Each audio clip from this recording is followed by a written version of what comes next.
Welcome to the special edition of Awaam. I'm Murtaza Solangi. Today we have a special guest, Mr. Martin Kubler, the Ambassador of Federal Republic of Germany. Mr. Kubler needs no introduction, at least when it comes to social media of Pakistan. Probably every young man and woman knows him. He has been here only 10 months, and actually those are 10 months that have shook Pakistan in the length and breadth of this country. There's hardly an area, a region, a segment of people he has not interacted with. This is his first one-on-one interview in a studio, and we will be poking and prodding and asking questions not related to traditional diplomacy, but more about his expeditions in different parts of Pakistan. Welcome to Capital TV. It's a pleasure to be here. It looks like we have been talking about the Vasco da Gamas and Marco Polo and Ibn Battuta of this world. Turns out you have almost replaced them here in Pakistan. Well, we shouldn't exaggerate. I have my modest contribution here to travel and to present also to the outside world. You mentioned the social media, to present to the outside world a realistic picture of Pakistan, because I do believe that Pakistan's image abroad is not very fair. There are, of course, challenges. There are problems in the country. Yes, there is violence, but there is also the other Pakistan. And I would like also to concentrate on this, and that's why I'm traveling a lot. And I try to escape a little bit also sometimes the atmosphere of Islamabad, where you talk to colleagues and to the political elite of your country, which is also my task, but to go to the people, because it's the people who count in every country in the world. I'm sure if anybody goes through your Facebook and Twitter timeline, they see you, visiting areas and meeting people and doing things that our usual cabal of diplomats don't do. So what happens when people in Germany, where you have friends and family, they see you doing different things, going different parts of the country? Don't they ask you, we thought that everybody there was sporting a big beard and there were violent people with daggers in their hands, drawing blood of the people and bombs blasting every moment. Are you not endangering your life? Well, I think I do not endanger my life, and I never felt insecure in any part of the country. And intentionally, in my first trip, when I came here to Pakistan, I think it was in September, my first visit to Lahore, where we made a program, and usually we go by car. I said, why can't we go by train? And I just went to Rawalpindi, to the train station, bought a ticket for 600 rupees, jumped onto the train and got off in Gujranwala, where I had my first appointment with the Chamber of Commerce. Now, and I tweeted this, and I have seen the very positive reaction of people. I mean, an ambassador going on train to Lahore is something unusual, but it should not be unusual. I mean, the interaction with the people on the train, I learned a lot. I learned on this trip, for example, at the beginning of my stay, that not everybody in this country speaks English. Most of the people in the train do not speak English. And that's why I take Urdu lessons, not with very much success, but anyhow to understand the language and at least to be able to speak a little bit courtesy phrases to people I meet everywhere in the street. We're just showing you a trip of your visit to a school in Lahore. Tell us about that experience. How did that go? No, these children, they had some picture books, and we read this. They asked me what is in it, was in English, and I read the story. Probably they didn't understand the text because I read it out in English, but it was so funny. And I always take a chance to go to school, because youth and education, this is the highest point on my agenda, because this country has really a lot of young people. You will have 400 million people in the year 2050, with 2/3 being below the age of 30. And youth work starts at schools. That's why I really go also to primary schools, and I must say this is really fun to talk to the kids there. So when you were there, you also tried to milk a buffalo.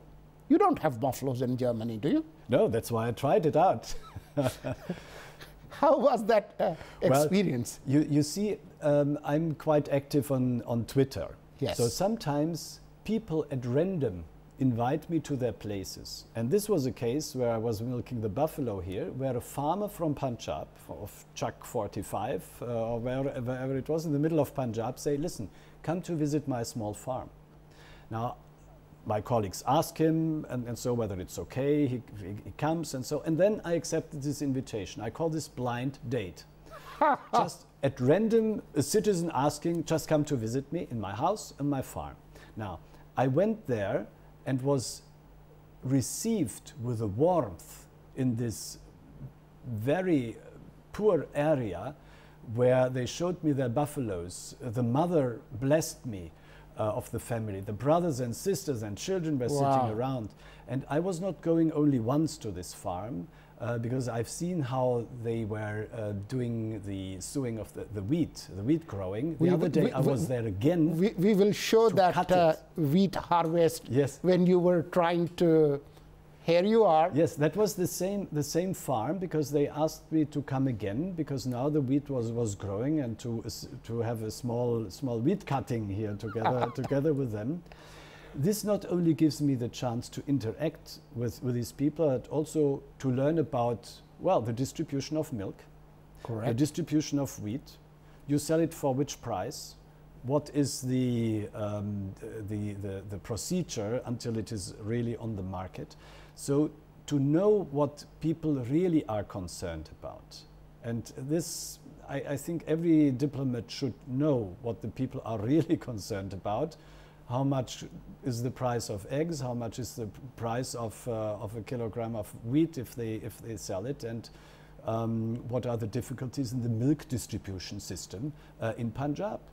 And you learn so many things if you do it. I know that Punjab has a need of milk of 4 million liters per day, but there are only 2.5 million liters.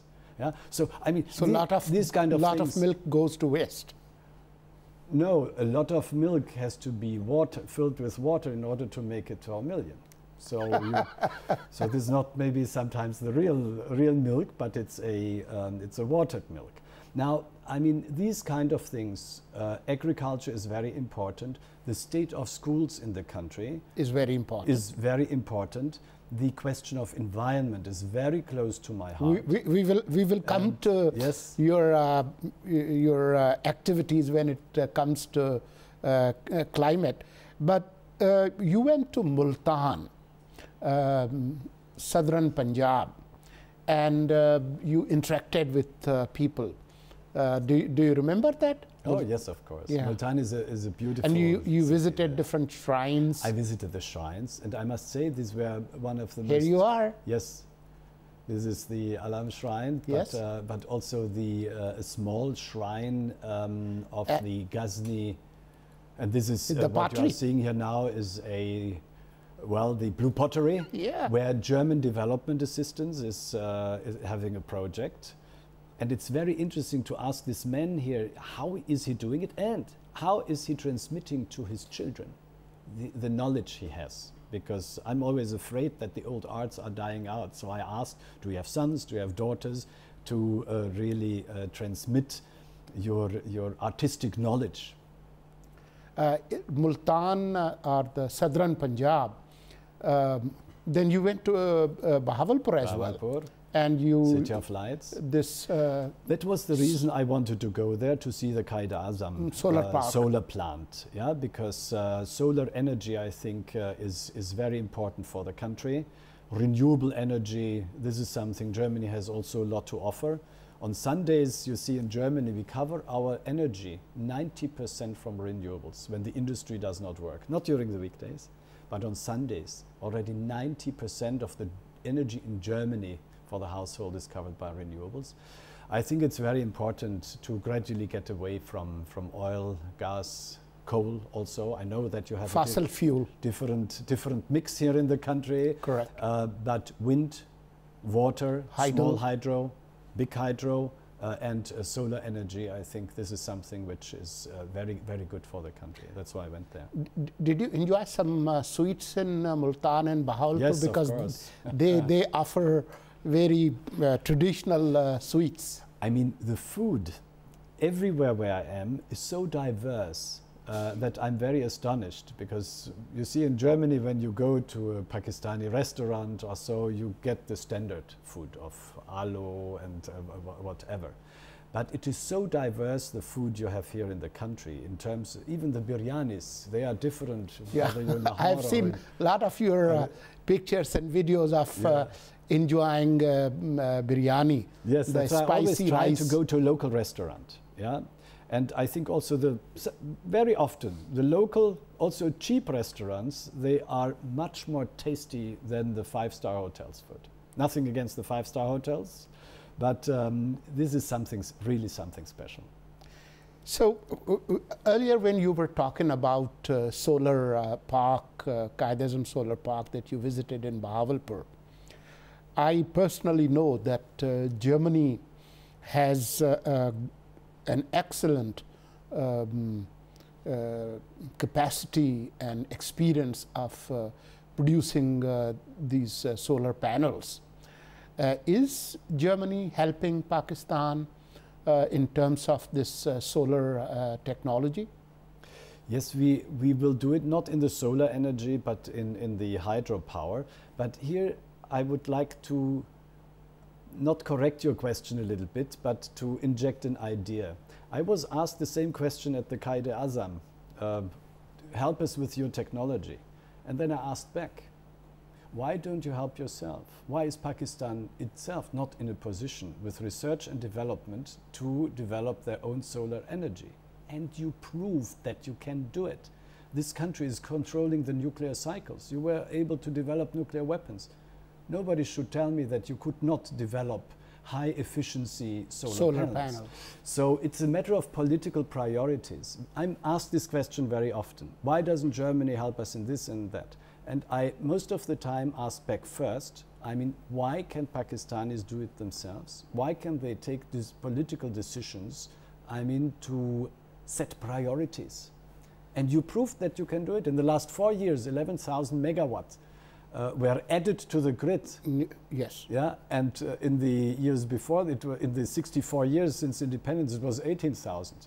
So Pakistani you can do it. Prove you can do it.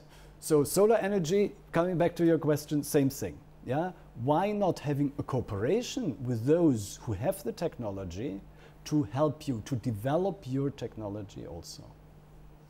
We will take a short break, and we will come right back to discuss other issues.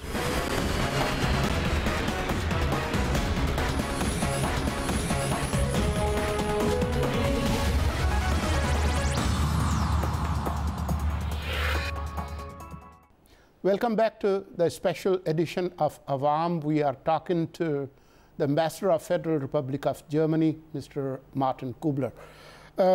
Mr. Kubler, you were talking and telling us what the people of Pakistan and its state system can do if they think or rethink their national priorities. Especially, you were telling us about the energy requirements and what people can do. Do you discuss these ideas with people in the position of power? Because as a diplomat, you also engage with them. Of course, it's remarkable and exceptional that you go and meet common people. But as the top diplomat of your country, you also get the chance to talk to higher authorities of Pakistan, Do you talk to them about the priorities? And if yes, what response do you get? Now, this is of course my main task, to be here to talk with your government and with other political decision makers, with political parties, in order to ask them what their priorities are and how we can shape German-Pakistani or European-Pakistani relations here.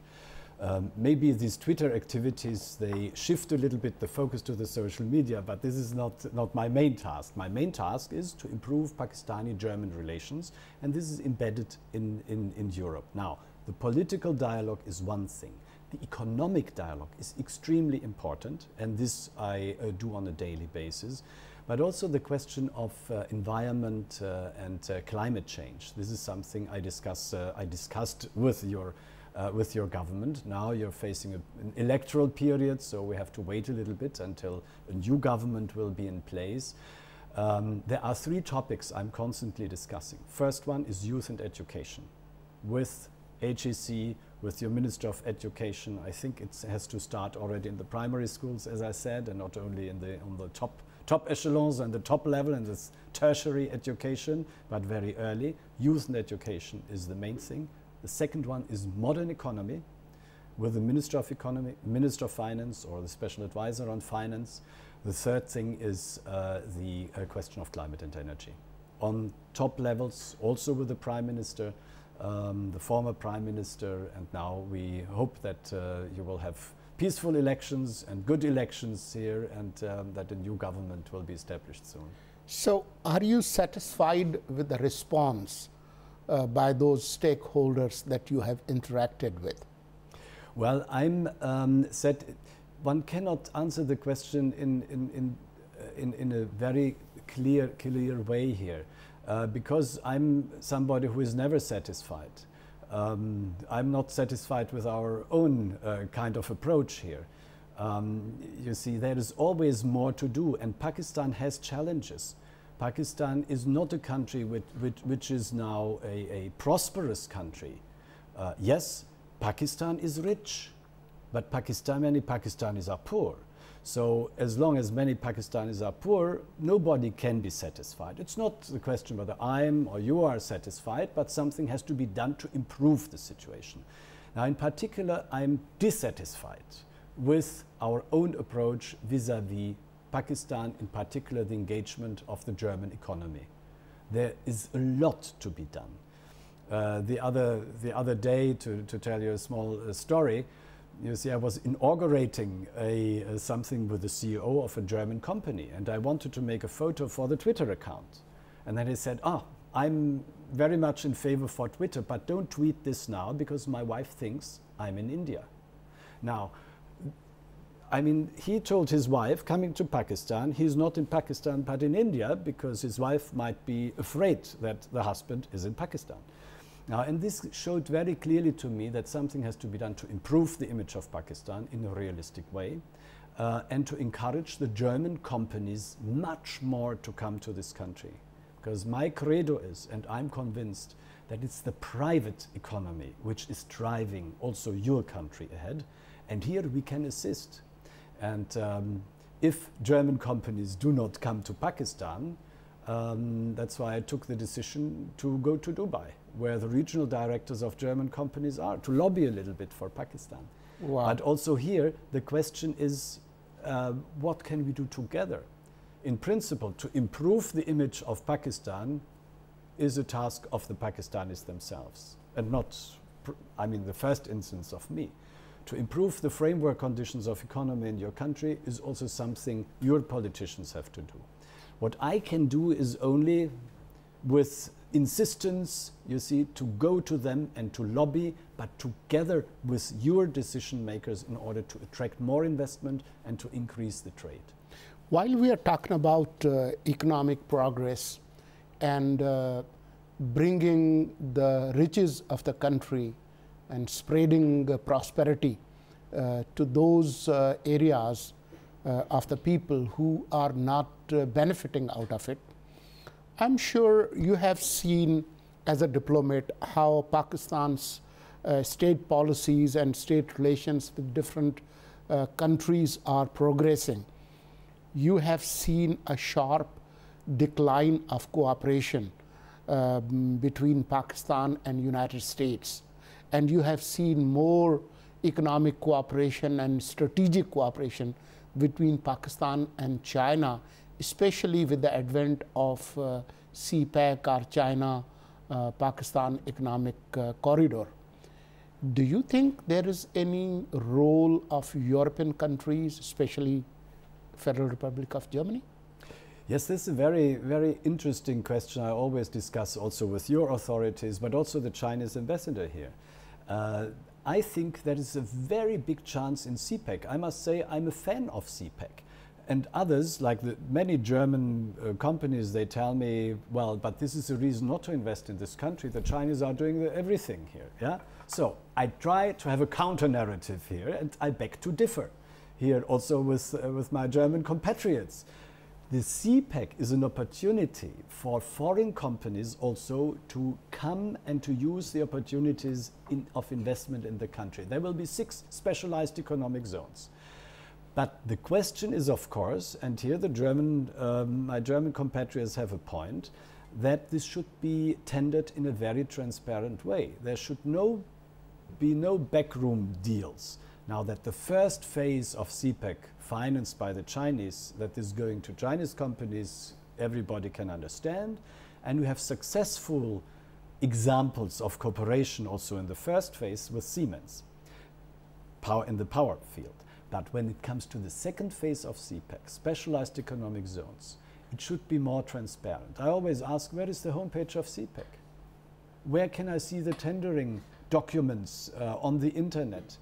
The dates, the framework conditions, the tax holidays, and these kind of things. Now, your board of investment is a very good institution, but it still has to have more authority in order to determine the framework conditions of investment in the framework of CPEC.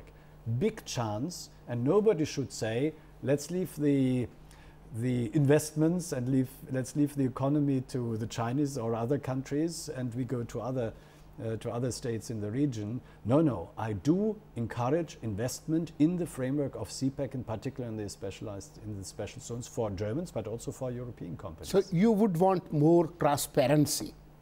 It's a matter of transparency. The fact that there is no clear homepage of CPEC website in our world, you see, if you want to invest in Europe, you just go to the relevant websites, and then it's the same conditions for everybody. If the others are better, then they might get the contracts, they might win the contracts. But many German companies, and I see a change in mentality right now with the German companies. I've seen it very clearly in Dubai.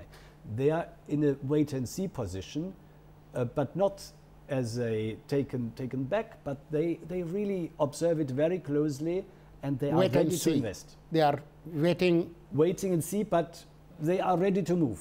They are ready to move. But they need a trigger, and this trigger can be a very transparent economic program of your government or government to come with relation to CPEC. And I think it's very good to attract not only Germans, but also other companies into the country. We have spoken about the young people. Right. Until the year 2050, 100 million young people below the age of 30 will go to the labor market. I mean, this is an enormous challenge of the country, and this means that the economic growth, more investment also from German and European and other companies. While you were talking about German participation or European participation in CPEC, can you suggest areas, what kind of companies, what kind of economic activity they would bring in? Do you have any idea? Well, one is the consumer market here in the country. The consumer market here in the country, and this means having, for example, assembly plants of German companies here in the country for your growing middle class to buy. Not everybody will buy a Mercedes or an Audi right away, yeah. But there is Volkswagen, there are other classes, there are other car industries, automotive industries. This is one thing. The second one is the services. I would like to bring Lufthansa back to the country. I mean, Lufthansa was flying to Lahore, I think, yes, until Karachi. 2008. Then security situation got worse, and there is practically no Western foreign company now coming here. There's Turkish Airlines, but I would like to bring Lufthansa back to this country. Also, you see, to demonstrate that the country is a normal country as any country else, with problems, with challenges, but this should not deter a direct flight connection. Now, the services, promoting the interchange of persons. And the third one is the export market. Germany imports more, and here we are very atypical, imports more than from Pakistan to Germany than Germans import to Pakistan. I mean, you have a trade deficit of $30 billion. This is not true for Germany. The trade balance is 2.6 billion. Tilted towards Pakistan. Yes, we import less. So you have a positive trade balance with Germany. You export to Germany goods, 1.5 billion US dollars, and we import only 1.1 billion. Very atypical. And this can be increased. It's, of course, for a country of the size of Pakistan and Germany, a ridiculous amount to have a trade balance of 2.6 billion. Yeah, I mean, this is really able to be augmented and to be increased. So I put these three sectors I would focus on. And of course, the investment sectors like energy. With Siemens, we have a perfect kind of setup of a global enterprise with top world best technology. When we're talking about exports, could you just name few things where there is more possibility that Pakistan could increase exports, in what areas, and what areas in terms of improving the quality of exports is needed? Yeah, this is a very tricky question, because you have top quality already in some areas. The Russia World Cup now, football cup, I mean, these balls are produced in Sialkot. You have been there. I have been there. So you are producing also, I mean, a quality which is top. And on other sides, like in the textile sector, maybe, and here I'm in contact in particular with the Chambers of Commerce, to change the cheap production sector to a more high-end sector in the textile field with a better design. I think this is something you could think about. I was in Lahore in the Institute for Fashion and Design. There is no difference between this institute and an institute in Paris and Rome. And they have exchange. So also here there are some niches where you in Lahore produce the best design you can imagine. Now, and to go with the textile industry away from the cheap t-shirts, yeah, more to the high-end design you can sell in Berlin in the boutiques and whatever. At the end you will make more money with it. Correct, correct. We'll take a short break. We'll be right back.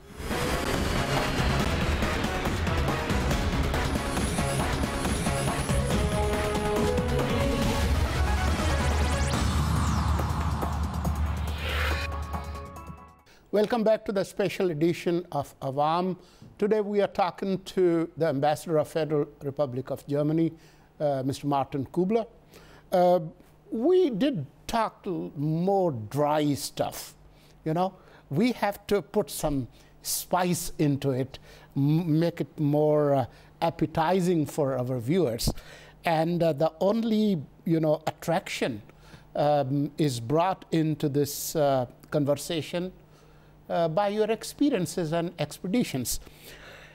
I was amazed to see you going into different parts of Gilgit-Baltistan. If we can show those visuals, here you are. That's probably Chitral. No, that's Shigar. Oh yeah, that's part of Baltistan.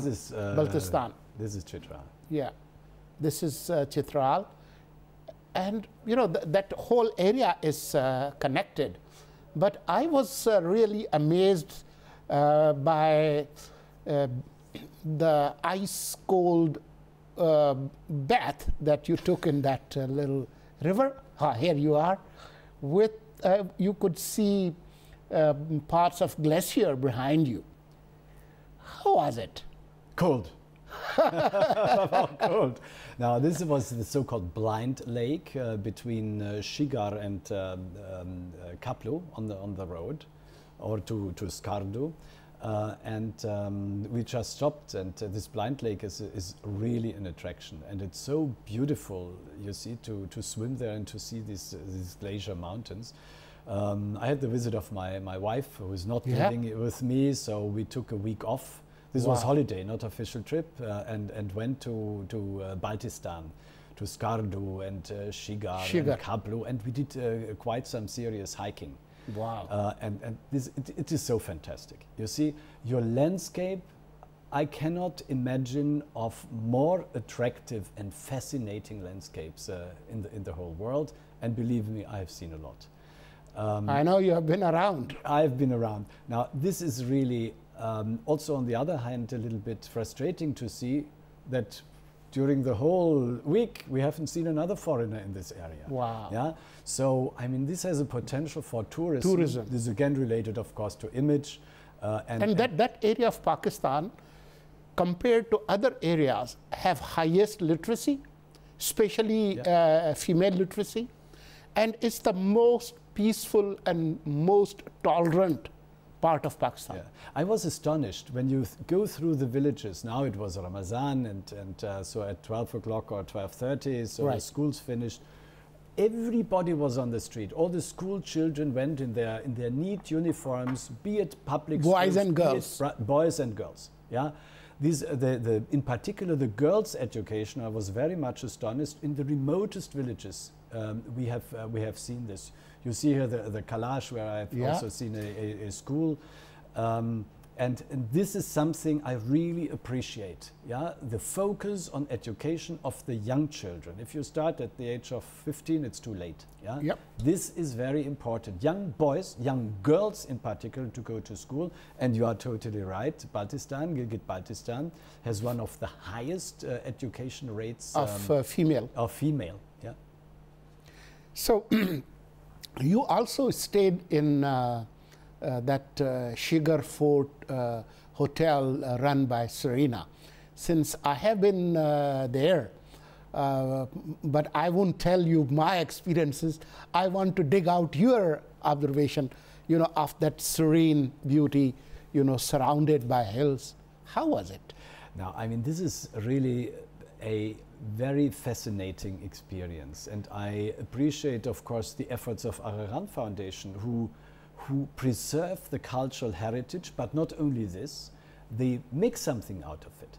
Now, the experience I had there, apart from the beauty, of course, of the river, I was twice there by the way, in the last months. The river flowing, the beauties of the sunsets, and so it is also the social concept behind. Correct. Because those who serve you the food, the excellent food, by the way, these are the people of Shigar, and the whole concept, not only to restore, but to make a hotel out of it, and to have it community-based, and to give jobs to the population and to train them. I think this is a great experience to see, in particular here with the projects of Araran Foundation, not only there, but also in Baltit, in Karimabad, in Ahmedabad, in Kaplu, and in other areas of Gilgit-Baltistan. Have you been to Hunza? Yes, I've been to Hunza. Yeah. How was that? It was great. Yeah, I was very happy in both areas, Karimabad and so, but also in Baltistan. It's great experience.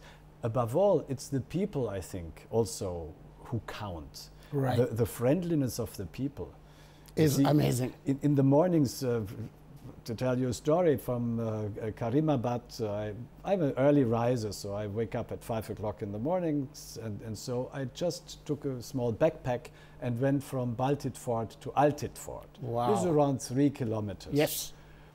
And I lost my way.